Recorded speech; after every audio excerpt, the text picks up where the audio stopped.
The Sacramento Kings season is over and they now enter an offseason of extreme uncertainty. A huge piece of their future is gone after the De'Aaron Fox trade. They fired Mike Brown as head coach. They fired their GM. Their future upside is limited. They have two 30-plus perimeter players making big money in Zach Lavine and DeMar DeRozan. And the absolute ceiling on this team is probably 45 wins. Maybe. So where exactly do they go from here? Well, the answer to that question to me begins and ends with their best player, Domantas Sabonis. With Fox now gone, he is clearly the pivot point piece on this roster. He's the best player on the team. He's still under 30 years old. He's signed long-term. And the question is, should they build around him? Should they continue to try and add pieces the way they have over the last couple of seasons and hope that a new coach and a new GM in place is going to get this team to reach places that they just haven't been able to with this current core? Now, if De'Aaron Fox was still there, if he had not asked out, I would have said yes. I would have been like, yeah, continue to build around these guys, see what Fox and Sabonis can do together. But now it's Murray, Lavine, Monk, DeRozan. Those are the guys around Sabonis. I'm really not sure how far that gets you, even if you get an awesome coach this offseason. And the question is, for him and for the team, is it just time to move on? Was the De'Aaron Fox trade the first signal for this team that it's time to tear some things down or at least change the roster in a significant way? I still think that Sabonis can be very valuable on the trade market to the right team. You just have to find the right team to make that move. He's a great offensive player that plays a unique style, and if you can cover for him defensively, I think he would really elevate some teams around the league. He can't be your best guy. He can't be someone you count on a ton defensively, but in the right situation, I think he could be awesome. Now, if he wants out or they want to trade him, what are the teams? First and foremost, it's funny because De'Aaron Fox is also there, but I think the Spurs are super interesting alongside Victor Wembanyama because you've got this great rebounding presence in Sabonis. Wemby can obviously cover for him defensively, and he can space the floor so he can play alongside Sabonis in the front court. Sabonis as this kind of offensive hub, this passing hub from the elbows where Wemby's doing all this other stuff off the ball and Fox is coming to get dribble handoff stuff. I think that's super interesting. It's unlikely because they've already traded for De'Aaron Fox, and if you're the Spurs, I don't think your first choice in terms of building around Victor Wembanyama is to trade for the two best players on the Sacramento Kings. But from a team fit perspective, I think it's pretty cool.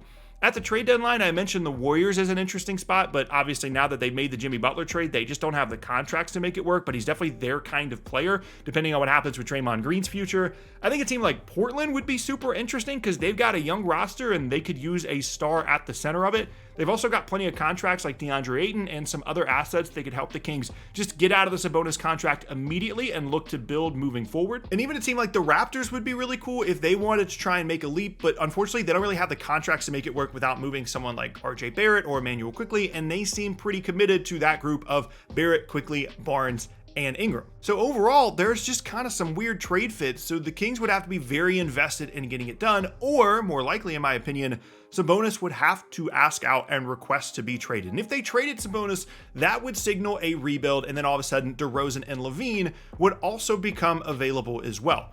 The problem is, if they trade those guys, if they start rebuilding, they don't have a guy that they can just build around in a rebuild unless they get one back in a trade. Keegan Murray is fine, but he's not like a focal point franchise cornerstone kind of guy. I don't think Lavine or DeRozan is going to get them a ton in terms of young players and young assets in a trade. And let's just be honest, the Kings are the Kings. Their return in the Fox trade tells us that they're not really all that interested in a rebuild right now. And so anything they would trade those guys away for, unless Sabonis is the first one to go, probably wouldn't put them in a rebuilding situation. And given that reality, it's certainly a possibility that they just run it back next year and hope that a new coach fixes things in Sacramento. They can unlock some things on this roster that just have yet to be unlocked, and that they think that Lavine in place of Fox is good enough to get them back in that like 45 win range. Or they could just trade Sabonis in a Fox-style deal and then run it back with the rest of the group, getting back someone similar in Sabonis and then just continuing to try and be, well, the Kings. Two other options here, though, do intrigue me with this roster. First and foremost, trading away DeMar DeRozan and then trying to run it back with everyone else. It doesn't add a ton of value, but I think it was clear that it was just a weird fit in Sacramento, like I thought that it would be in the offseason. This just could be a addition by subtraction kind of mindset for the Kings, where you get DeRozan and his awkward fit out of there, get some value back, and then all of a sudden the team just makes a lot more sense with Lavine and Murray and Monk and Sabonis at the center of it. You get more Lavine and Monk touches, you get some growth from Murray, Sabonis is still awesome, and essentially they're what they looked like before, but with a new coach and with Lavine Lavine in place of Fox. So the question is, what are the DeMar DeRozan teams? Well, frankly, there's not going to be a ton of options because his contract isn't crazy high. It's in like the mid-20s, but he is getting older and is just always a weird fit with his new team, just like he was in Sacramento. I could see a team like Detroit maybe wanting another scoring option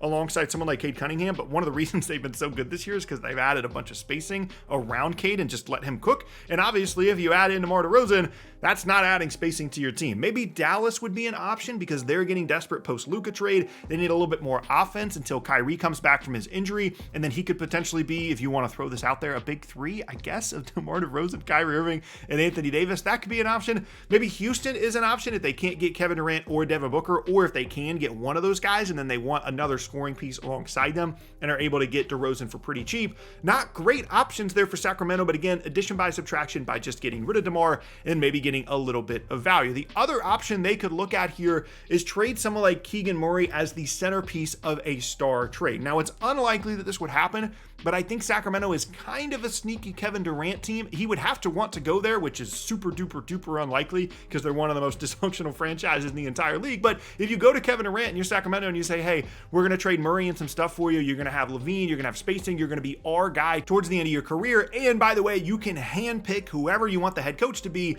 and the GM because both of those positions are now open. That's the pitch to KD. It's obviously not a great one, but I do think they're kind of a sneaky Kevin Durant team.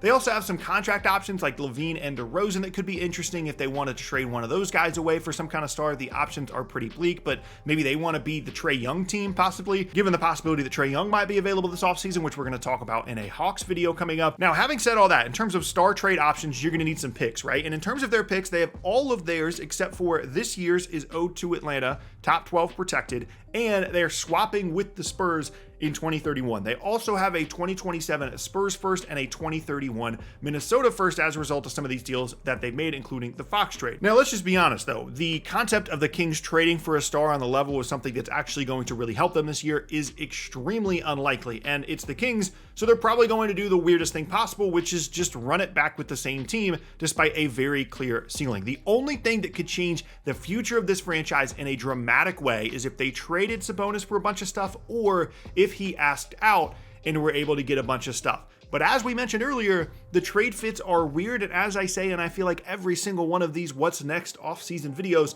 it's going to be difficult to convince teams around the league to take your guy that's still in his prime but makes $40-50 million a year and isn't an MVP caliber guy, isn't someone that can lead you to the finals by themselves. It's going to be difficult to convince teams around the league to give up a bunch of future picks or a bunch of young player assets in exchange for that guy because of how punishing the new CBA and the new salary structures are in the NBA. If you're paying a guy $40-50+ million a year, he better be one of the best players of their position, one of the guys that can lead you to a title, a guy that is almost a lock for all NBA teams or has a crazy amount of upside. And Sabonis is really good, but he's not one of those guys to most teams around the league. So you got to find the few that would actually be willing to make that deal. This is a team with so many pieces to watch that are absolutely ready to shake up the offseason. And whether or not that happens, we shall see. But I'm very interested and invested in seeing where the Sacramento Kings go from here.